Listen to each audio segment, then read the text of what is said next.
Hey guys, it's Allie. Welcome to another Time Travel Tingles, where we combine tingles and nostalgia as decided by you. So, coming in at number 5 in the votes from the last Time Travel Tingles video was the TV series Lost. At number 4, Sabrina the Teenage Witch. Number 3 was Full House, which somehow always seems to make the list but never wins the vote, so maybe next time. Number 2 was Lord of the Rings. And number 1, just in time for Halloween, was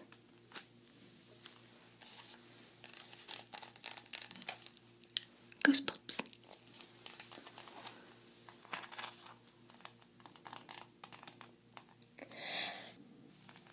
I'm really excited to do this one because as a 90s kid, this is actually really nostalgic for me too. And I learned a few pretty interesting things about the Goosebumps series and R.L. Stine. So this is going to be fun. So I'm going to tell you everything that I know about Goosebumps, and after that I'm going to read you a little bit out of each of these books to bring you back to being a kid in the 90s, getting creeped out. Before I do that, though, I just want to remind you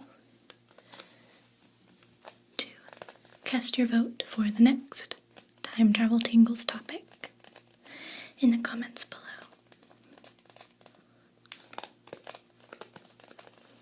So I've got 2 different types of Goosebumps books here.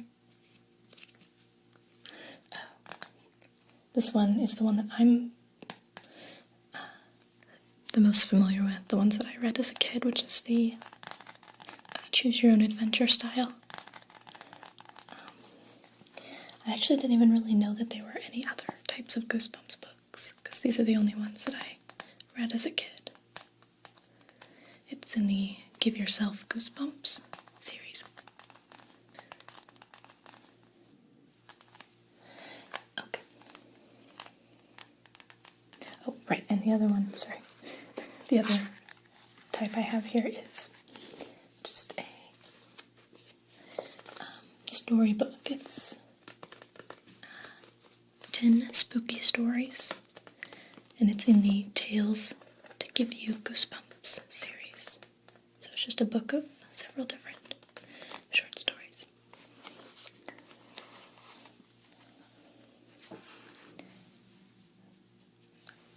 So, Goosebumps is a series of horror fiction novellas that are written for children by the author R.L. Stine.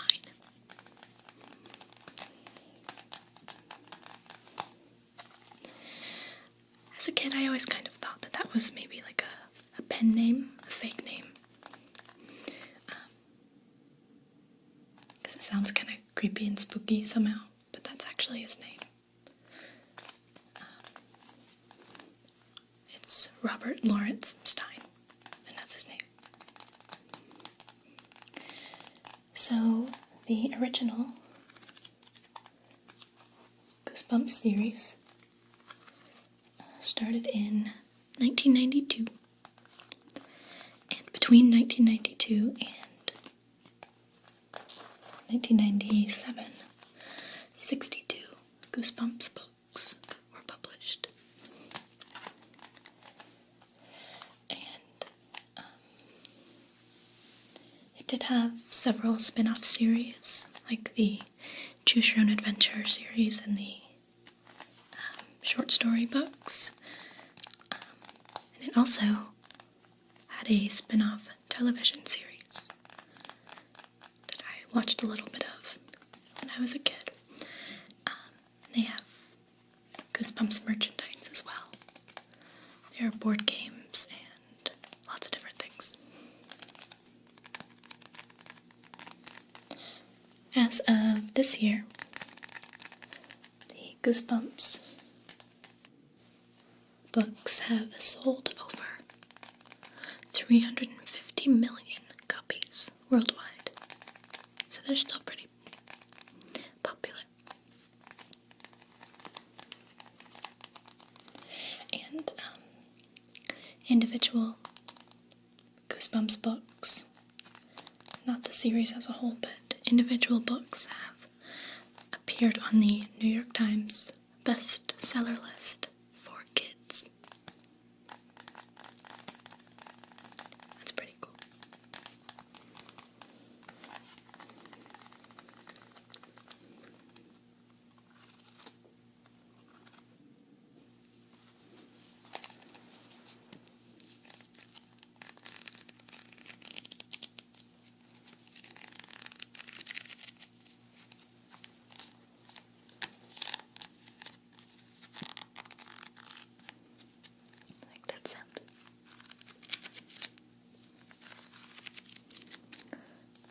So this is interesting. Between the years of 1990 and 1999, the Goosebumps books were listed as the 15th most challenged books, which, if a book is challenged, what that means is that an individual or a group attempts to have the book removed from libraries or taken off of school curriculums. And during that 9-year period, Goosebumps was number 15 on the list, coming in before Sex by Madonna, which was the 18th most challenged book, and The Anarchist Cookbook, which was, I believe, number 59 on that list. So someone really, really didn't want their kids reading Goosebumps books.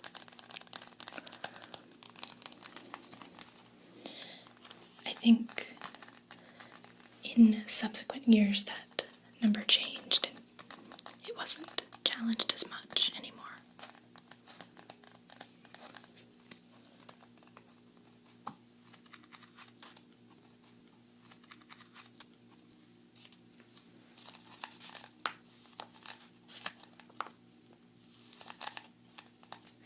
In 1998, there was an attempt to make a Goosebumps movie, which was going to be produced by Tim Burton, which would have been awesome. I'm sad that that didn't happen. I think that would have been perfect. But it didn't happen. However, earlier this year, it was announced that a first draft of a screenplay for a Goosebumps movie had been written by Darren Lemke, who wrote one of the Shrek movies, Shrek Forever After, and he also wrote Jack the Giant Slayer. So they're working on a screenplay for the Goosebumps movie, and apparently it will star Jack Black,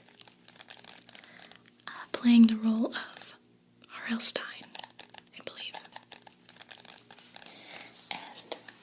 And online I found an IMDb page for the movie, and it already has a list of the cast members and a synopsis. I'll read to you. The synopsis says, a young kid teams up with the niece of young adult horror author R.L. Stine after the writer's imaginary demons are set free on the town of Greendale, Maryland. That sounds fun. I really like Jack Black. I think he'll do a great job. I think it's set to come out in sometime in 2015. Can't remember when.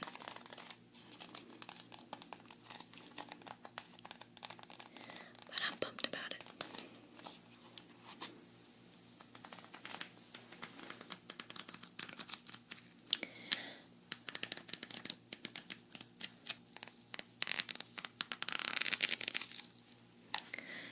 So R.L. Stine, or Robert Lawrence Stine, is now 71 years old. And he actually, before Goosebumps, had never written horror before in his life. He was actually a children's humor and joke book writer before he started doing Goosebumps. And a lot of people seem to think that he's better with the horror than he is with the humor.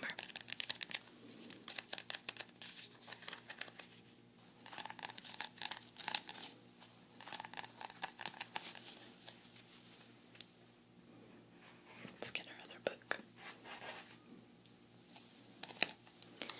If I'm not mistaken, the Choose Your Own Adventure ones were always this kind of shiny, had the shiny pattern on the book.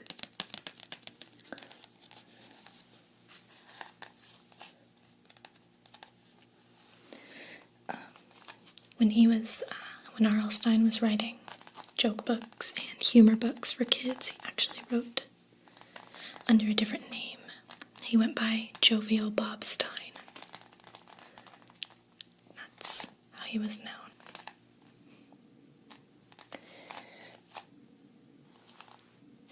There was a show for little kids on Nickelodeon called Eureka's Castle, which I never saw. It was either a little after my time or a bit before it. I'm not actually sure when it was on, but I never watched it when I was a kid watching Nickelodeon. But anyway, it's a show for young children with all these really sweet, lovable puppets. And that show was created by R.L. Stine. And actually, he was the head writer of that show, too. Just interesting to think about his gross, creepy horror story persona writing a kid's show with cuddly puppets.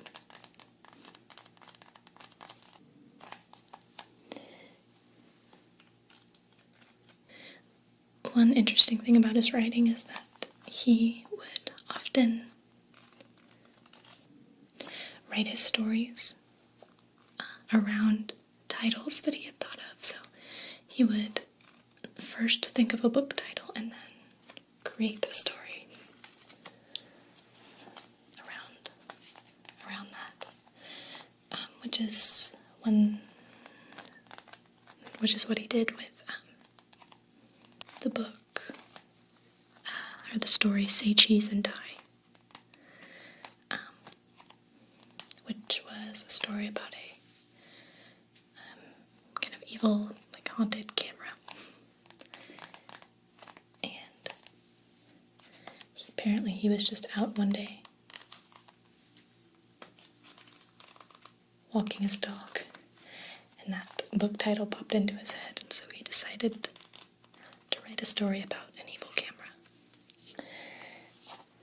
that one actually got adapted into the TV series. There was an episode called Say Cheese and Die, based on that book. And it starred a very, very young, like teenage Ryan Gosling. And I'd never seen it before, but I watched it the other day. And it was so bad. It was so cheesy. But of all the kid actors in that episode, Ryan Gosling was the better one.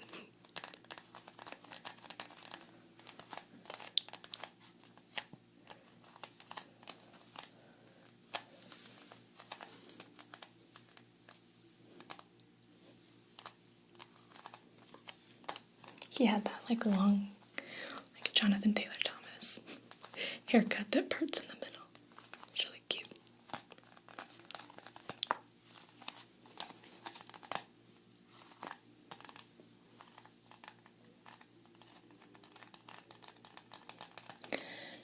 So because he had never written horror before, no one was really expecting the Goosebumps books to take off the way they did. He was actually originally only contracted to write 6 books.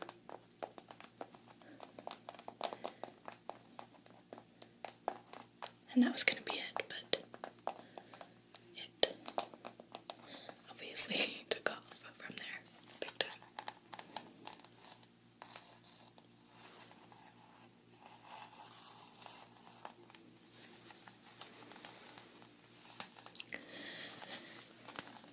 I don't know if you can hear it. I hope you can't, but I have some neighbors that have just started playing some really loud music. I can hear it. So I hope that it's not too disruptive for you guys. I apologize for that. If it gets too bad, I'll record the rest of this later, but I think we're okay for now.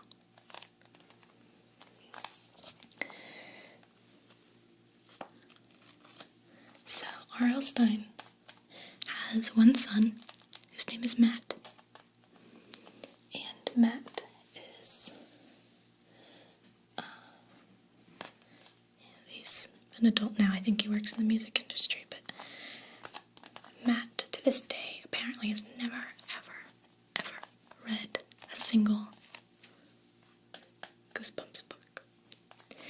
And apparently he refuses to, just to piss off his dad. I find it hard to believe that in all this time he's never picked one up, just out of curiosity. But that's what they say. However, on the show I told you about, the Nickelodeon show, Eureka's Castle, there's a character on that show that R.L. Stine based off of his son when his son was little. The character is a bat named Batley. Batley the Bat, who is super clumsy and isn't very good at flying and often messes up his landings when he flies. But to save face, he always says, "I meant to do that." Apparently that's something that Matt Stine said a lot as a kid when he would have clumsy incidents.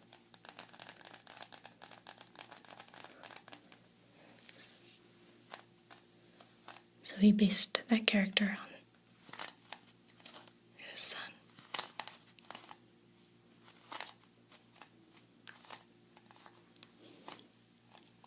Which I think is cute.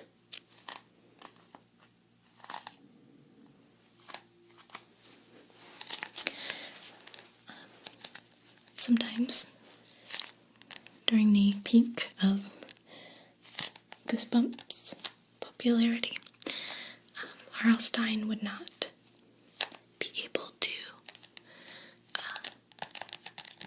write books as quickly as there was a demand for.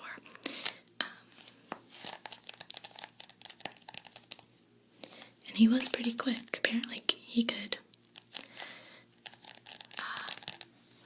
write an entire Goosebumps book in about 10 days. But even then, he sometimes needed help to meet the demand, so he would hire ghostwriters to help him write some of these. And one person that Ghost wrote for him was a man named Eric Weiner, who is a really well-known correspondent for NPR. If you listen to NPR, you might be familiar with him. So, he actually was responsible for helping to write a few Goosebumps books.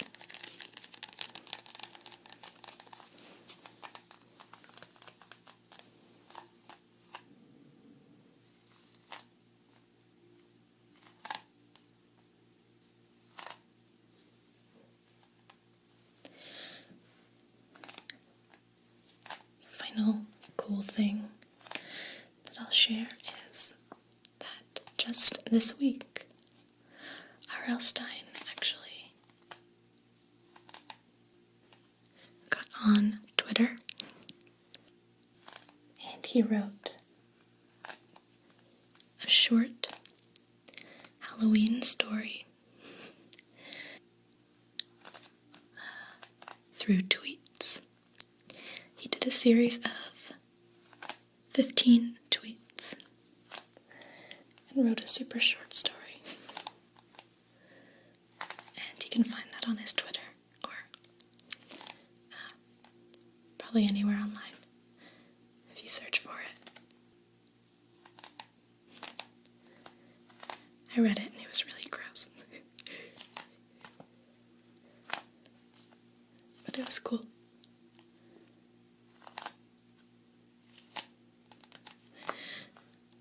Okay. So that music's getting a little loud now.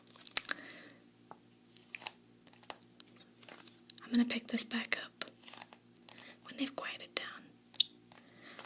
And I'm going to read maybe a few options out of the Choose Your Own Adventure book.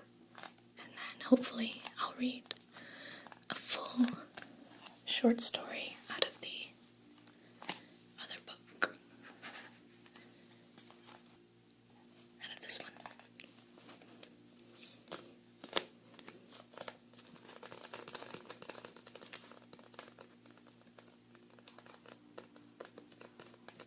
Okay.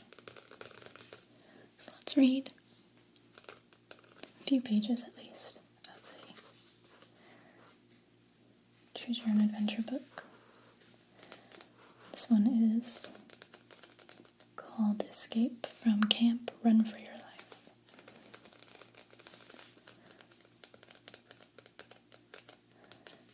It says, reader beware, you choose the scare. Okay.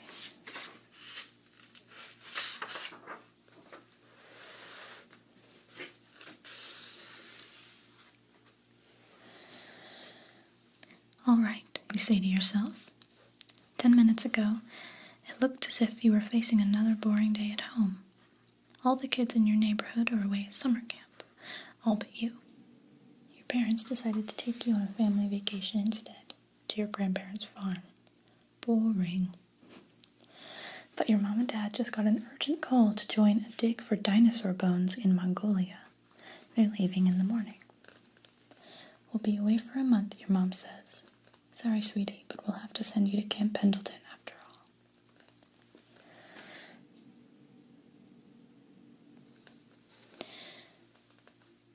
I guess I'll live, you reply, hiding your grin. Yes, Pendleton is a sports camp. You love sports. You've wanted to go to Camp Pendleton ever since your Uncle Ed told you about it. It's got the latest equipment and the best coaches. You quickly call Uncle Ed with the good news. He promises to take care of all the arrangements. He'll even drive you there. The next morning, Uncle Ed arrives. Your parents are rushing around getting ready to leave. They kiss you goodbye and remind you to be careful. Don't worry about me, you reply. What could go wrong? Nothing, right? Ha. Turn to page 2.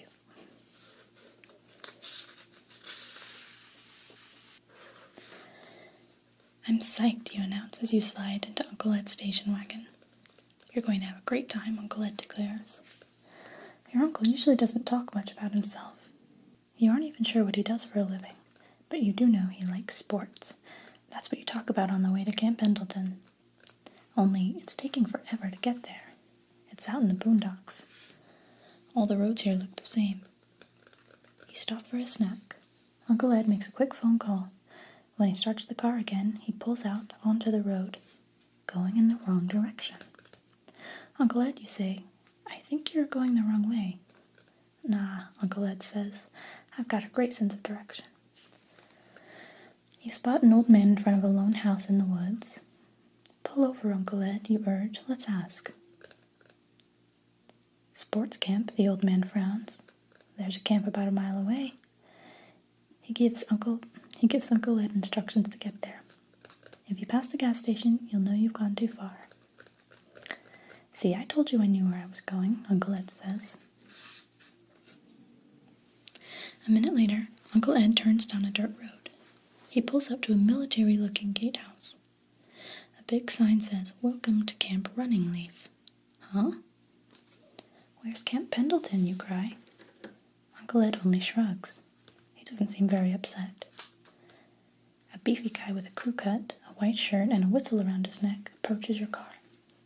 I'm Coach Rex, he says. Are you a new camper? No, I'm looking for Camp Pendleton, you answer.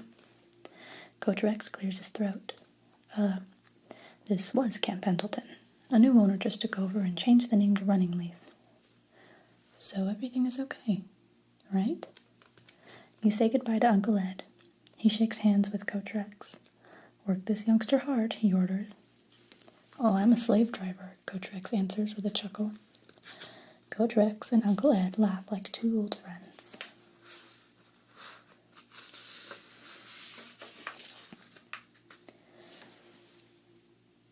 Coach Rex leads you to a cabin.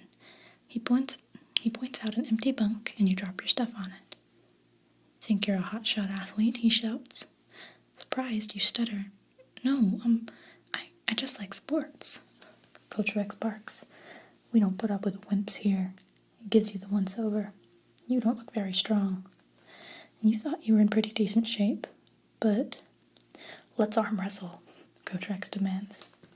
What's his problem? He seemed so friendly a minute ago.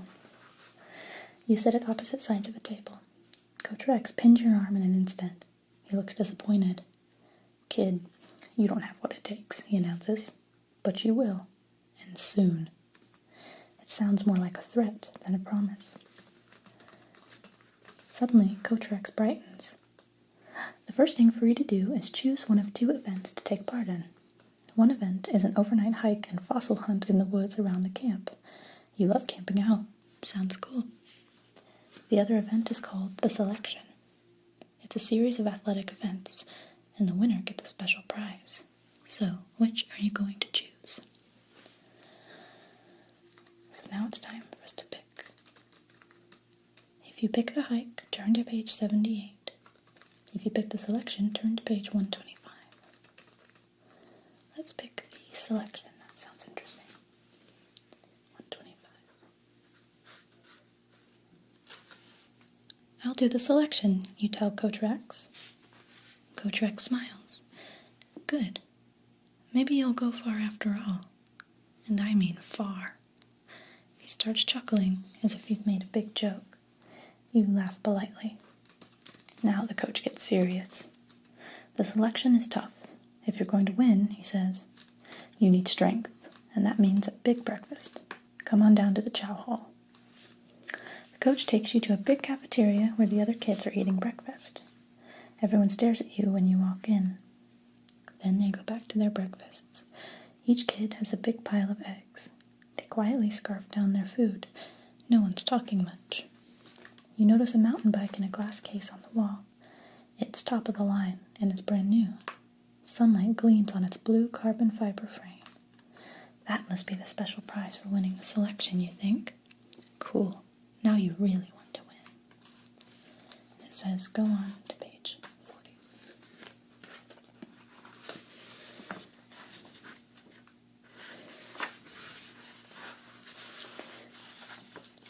You get your pile of eggs, topped by toast. As you search for an empty seat, you see someone you know from home. "Hey, Pat," you exclaim. You sit down next to a thin, fast-talking kid. He lives a few blocks from you. You're glad to see a familiar face. "Hi," Pat answers. "I just got here a couple of days ago. Most of the kids have already been here a few weeks." He hasn't touched his eggs. He tells you, "I'm not hungry." You notice he looks kind of sick. He's pale, and his eyes have dark circles under them. "Well, I'm starved," you announce. You plunge your fork into your eggs and lift it up to your mouth. Your hand suddenly freezes. Whoa, the egg yolks are blue. Turn to page 10.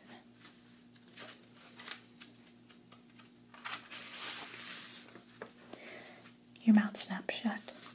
"What's with the blue eggs?" you demand. Just then, a voice comes over the loudspeaker. It's Coach Rex. "Eat up, campers. The selection is coming and your eggs are packed with the protein you need." You ask Pat, "Are you going to eat your eggs?" He shakes his head. "No way." He picks up a piece of toast and nibbles on it. You eye your eggs. You don't normally eat blue food, except blue M&Ms, of course. Who doesn't eat blue M&Ms? But you don't want to act differently from everyone else, especially on your first day. Blue eggs. Should you eat them or get rid of them? Or use them to start a food fight?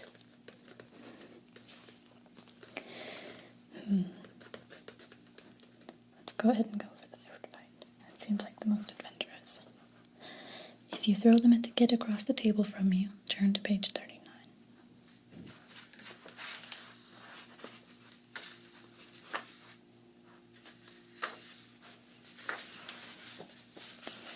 Food fight, you bellow. You stand up and fling a handful of blue eggs at the kid across the table. They splat all over his face.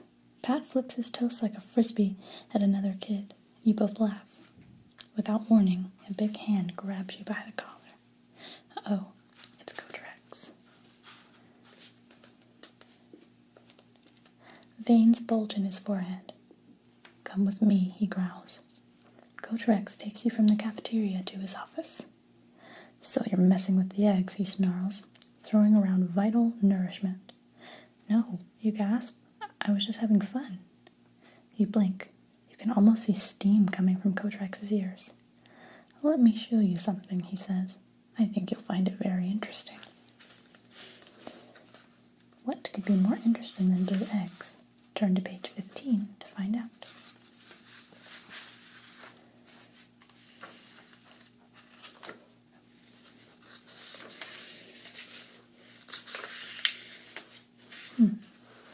Coach Rex points to a large ant farm on his desk. Pasted on it is a handwritten label. It says, "Camp Farm." Coach Rex lovingly pats his ant farm and waves at the little occupants. "See the ants doing their job?" he barks at you. They don't talk back, and they don't have food fights. You nod your head numbly. This camp is like the ant farm, and the campers are like ants. Do I make myself clear? You think, Earth to Coach Rex, kids aren't ants. But out loud you say, "Crystal clear, Coach Rex." "I'm sorry, but you are not selection material," Coach Rex declares. "But we'll see how you do as a team player." Oh man, it's only your first day at Camp Running Leaf and already you've been axed from the selection. What a bummer. You leave Coach Rex gazing at his ant farm and slink back to the cafeteria. Get going to page 51.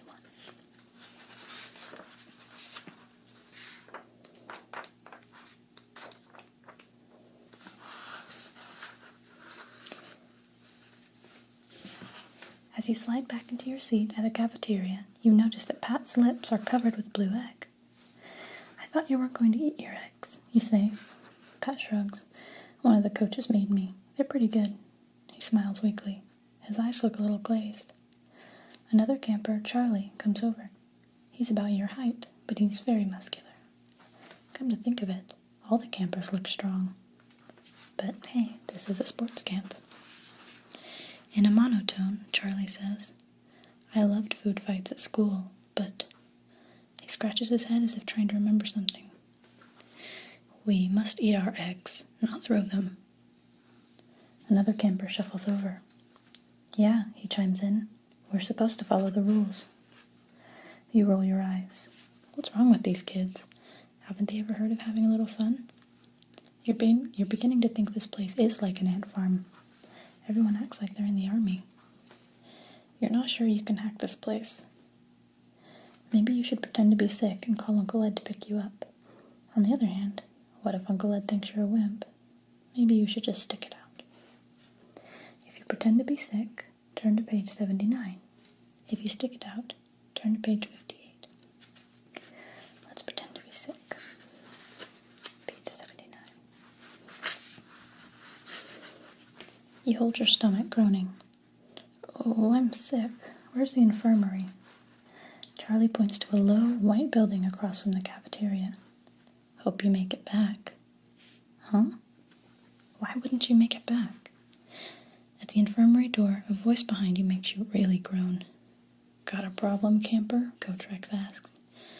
I've got a bad stomach ache, you reply, doubled over. Coach Rex shakes his head in disgust. I knew you couldn't cut it. He pushes you through the door of the infirmary, locking it behind you. Nurse, have you repaired the transporter yet? He demands. Transporter? Turn to page 33.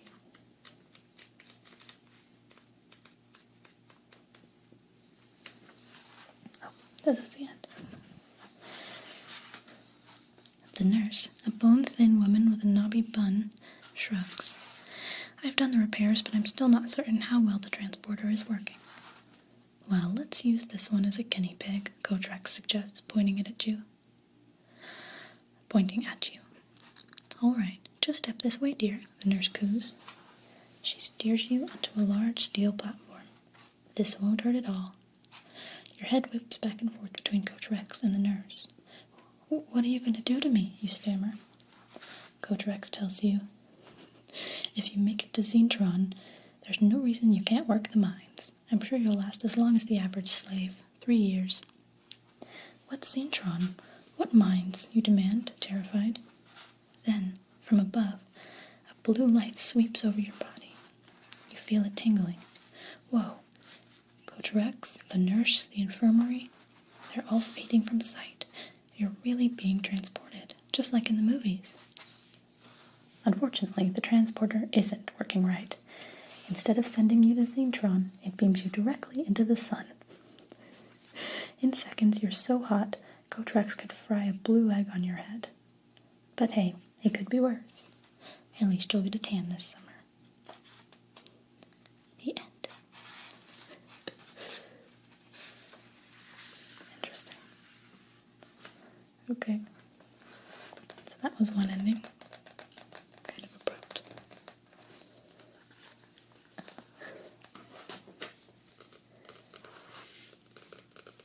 I think there are zombies and other kinds of things going on in this story too, because I flipped through it a little bit, but that ending was pretty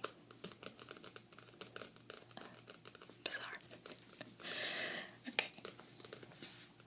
So now I'll just read a regular story out of the other book,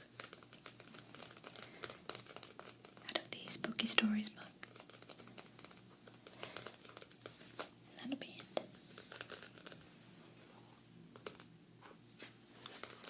Okay. We're gonna read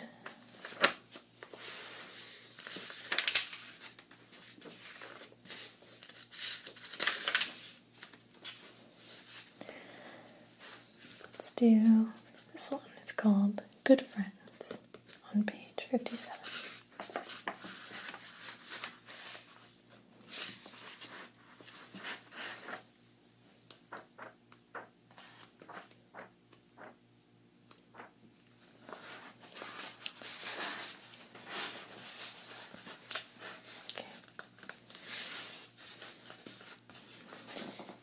good friends. Jordan and his best friend Dylan hopped off the school bus and walked up Oak Street. "Want to ride bikes?" Jordan suggested. "Yeah, okay," Dylan replied, "but I have to do my homework first." Jordan rolled his eyes. Dylan was the only sixth grader he knew who always did his homework the second he got home from school. Jordan dropped his backpack on the front lawn and crossed the street. "Can't you do it later?" he asked. Dylan kicked a pebble across the sidewalk. "No way. My mom will have a cow," he muttered. Jordan sighed and pushed his bangs out of his eyes. "Then just tell her you did your homework in school, Dylan. She won't be home for hours. She won't know if you did it or not." Dylan bit his bottom lip. "I don't know, Jordan," he said, lowering his voice. "What about—" He pointed towards his house. "Who, Richard?" Jordan asked, making a face. "We forget about him already. Your older brother is a total jerk." Dylan shot a nervous glance toward the house. "Shh, he'll hear you." Jordan folded his arms across his chest. "So what?" he demanded loudly. "Everyone knows Richard is a total jerk." Dylan gasped. "Come on, Jordan," he pleaded. "Be quiet. He'll pound me." Jordan shook his head. He couldn't believe Dylan was so scared of his brother. Richard was 14 and big and strong, but so what? "Just forget about him, will you?" Jordan said. "Come on, let's ride." They rode their bikes around the neighborhood for a while. Then they stopped in Dylan's driveway to shoot some hoops. Dylan kept staring up nervously at his brother's bedroom window. "I hope he leaves us alone today," he said to Jordan. "Ever since my mom put him in charge after school, Richard has been worse than ever. He acts like he's the king of the house." "Oh, he's king all right," Jordan snickered. "King of the jerks." Dylan laughed nervously and glanced back up to the window. "Would you forget about him already?" Jordan said. "Come on, let's play. Show me your best slam dunk." Dylan dribbled the ball on the driveway. He was just about to shoot when the pest came skipping across the street. The pest was Ashley, Jordan's 7-year-old sister. Ashley plopped down on the sidewalk in front of Dylan's house and began playing with her Barbie dolls and talking to herself. "Jacqueline, your hair is long and pretty like Barbie's," Ashley said. Jordan and Dylan exchanged glances, then cracked up. "Your sister's talking to her imaginary friend again," Dylan said, rolling his eyes. "You're sad," Jordan called out to his sister. "You're really sad." Ashley shot Jordan an angry look. "Shut up, dummy," she screamed at him. "Jacqueline and I think that you're sad." "Where is Jacqueline?" Jordan demanded. "How come Dylan and I can't see Jacqueline? How come it looks like you're talking to yourself again?" Ashley ignored her brother. "Don't pay any attention to them, Jacqueline," she said. "They're just acting dumb." Dylan shook his head. "Come on, Jordo," he said softly. "Let's just play." Jordan made a face at his sister, then grabbed the ball and took a jump shot. The ball hit the rim and bounced off. "Ha ha ha!" Ashley burst out laughing. "Did you see that, Jacqueline?" she cried. "Jordan missed an easy one." "Ashley, get lost!" Jordan cried angrily. "And take your imaginary friend with you." Ashley dropped her dolls and ran up to him. "I told you Jacqueline isn't imaginary," she screamed. "She's real." "Oh yeah?" Jordan shot back. "Then if Jacqueline is real, where is she standing?" "Right here," Ashley replied, pointing to her left. Jordan lobbed the ball at high speed in that direction. "Think fast, Jacqueline," he shouted. Ashley gasped. "No, stop it, you'll hurt her." Jordan laughed and moved closer to his sister. "How come Jacqueline didn't catch the ball?" he teased. Because you threw it too fast," Ashley stammered. "Where is she now?" Jordan demanded. "Let me try it again. This time I'll aim for her head." He and Dylan both laughed. "You leave us alone, I'm telling," Ashley whined. "Come on, Jacqueline, let's go." She turned to leave. "Come on, Jacqueline," Jordan mocked in a whiny voice, trying to imitate his sister. "Shut up, Jordan," Ashley cried. "Shut up, Jordan," Jordan repeated. "Cut it out." "Cut it out." Jordan grabbed the air and pretended to hold somebody. "Hey, look, Ashley, I've got Jacqueline. She's my prisoner." Ashley balled her hands into fists. "Let her go! Let her go!" "Hey, Dylan, bring me that rope from the garage. Let's tie Jacqueline to that tree," Jordan cried, grinning. Ashley screamed. No, stop, Jordan, let her go. Jordan kept laughing. Wait, maybe Jacqueline would like to help us practice our jump shots. We can hang a net on her head and use her face as a backboard. I'm telling, I really am, Ashley declared. She picked up her dolls and angrily ran down the driveway and crossed the street. Do you see what I have to put up with? Jordan said, shaking his head. Dylan started to answer, but an angry voice interrupted, shouting from the window above them. Hey, loser! Jordan and Dylan raised their eyes to the upstairs window. Dylan's brother, Richard, stuck his head out. Dylan, did you do your homework yet? He called down. You'd better have it finished, or I'm telling Mom.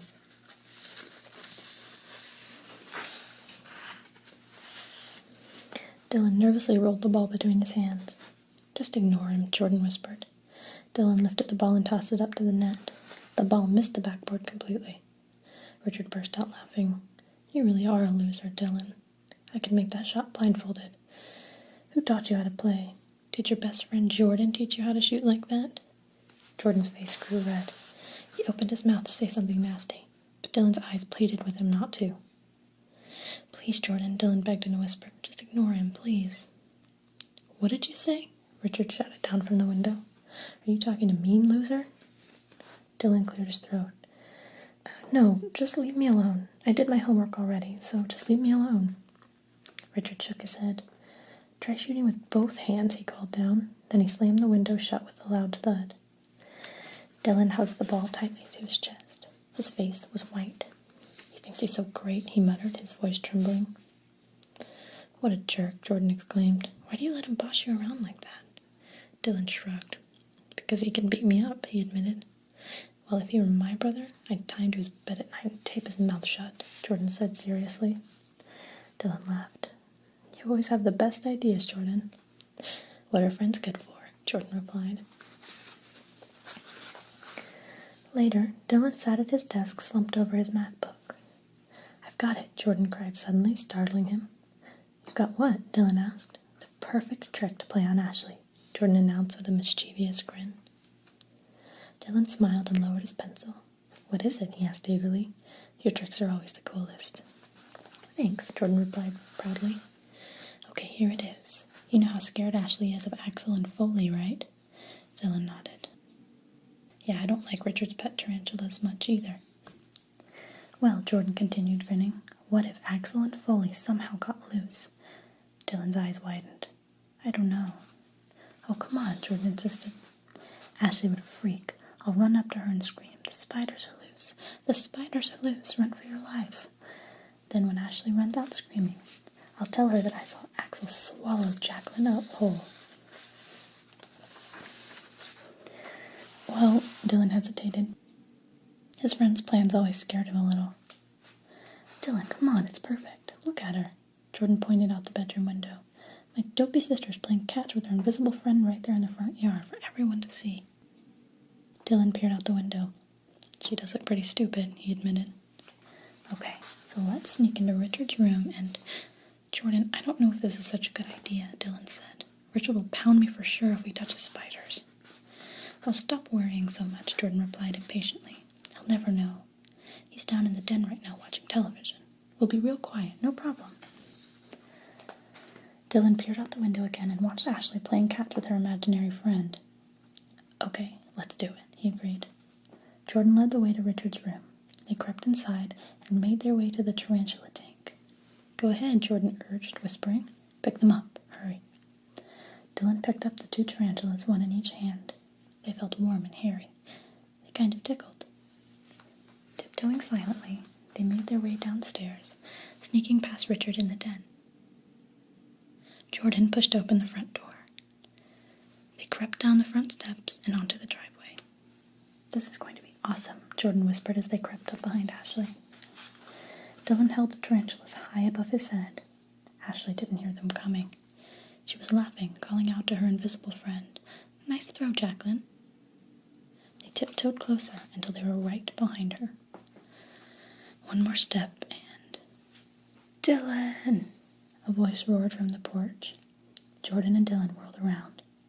It's Richard, Dylan gasped in horror. Jordan saw his friend's face go white. Richard moved toward them quickly, glaring furiously at Dylan.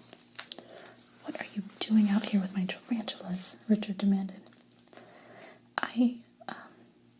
Well, Dylan stammered. "I know what you're doing," Richard accused angrily. "You're playing with Jordan and Ashley again, aren't you?" Dylan stumbled backward as Richard moved closer. "Well, do you know what an embarrassment you are?" Richard cried. "You're such a weird kid, always playing by yourself and talking to yourself." But, Dylan sputtered. Richard took the tarantulas from Dylan's hands. "Dylan, you're too old for imaginary friends," Richard said. "Forget about Jordan and Ashley, okay? They don't exist. They're just in your mind. Imaginary friends are for babies." The end.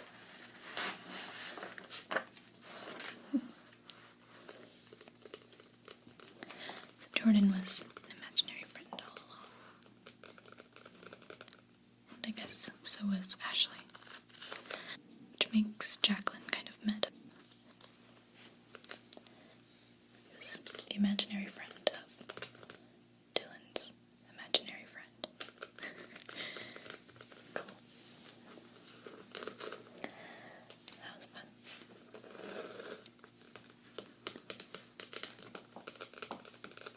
Okay, guys. Well, I hope that you've enjoyed this time travel tingles. Found it interesting and relaxing. Don't forget to submit your vote for the next time travel tingles topic in the comments below.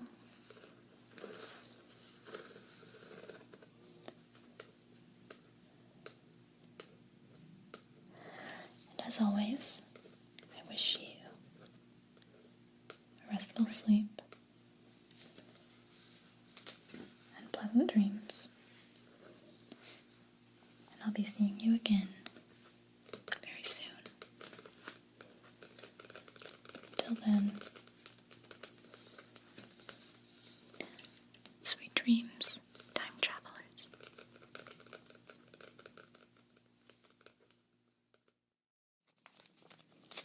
That's the first thing we're going to do. That'll probably take up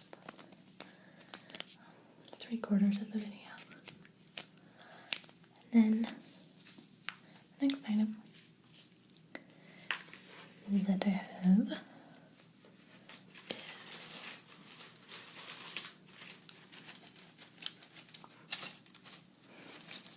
it's wrapped up right now, but it's a big kind of floral design. Reads